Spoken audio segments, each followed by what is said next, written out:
I said, I laid those options out to the executive committee.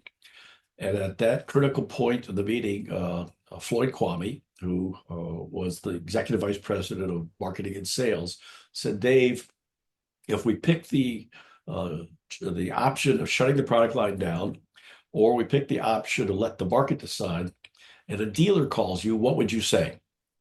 I said, well, if you let the market decide, thinking back upon my experience in Mhm. Disney, I said, I'll tell the dealer that so long as you continue to sell the product and service it, we'll continue to support you. But if you guys decide to shut the product line down, I'll give the dealer your phone number, Floyd. And everybody laughed and they got the message that making that decision at that point in time of the life of the Apple III and wasting $30 million, which would probably be well over $300 million today, Yeah. would a substantial cut out of the balance sheet and the stock option prices for all the people in that room, not to mention the fact that it would violate key tenets of Apple values. So I got a call about a week later from Ken Zerbe, who was the former CFO, and he just came back to Cupertino for being Apple's general manager in Europe.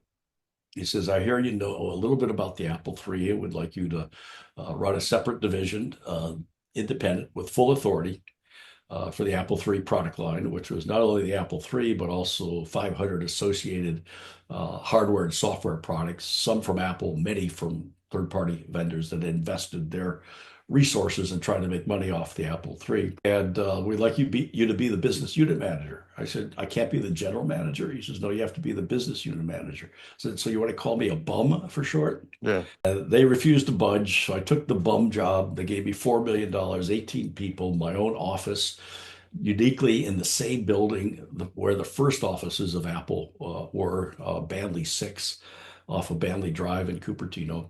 And we went out, and 11 months, we sold 25,000 Apple IIIs out of the 75,000 that were sold, generated hundreds of millions of dollars worth of profits, protected the investment of the 50,000 people that had bought Apple IIIs before at an average selling price of about $7,000, which would be about $30,000 today. And they respected the fact that we protected their investment, phased out the product line after all the inventory was gone, and sold them all off.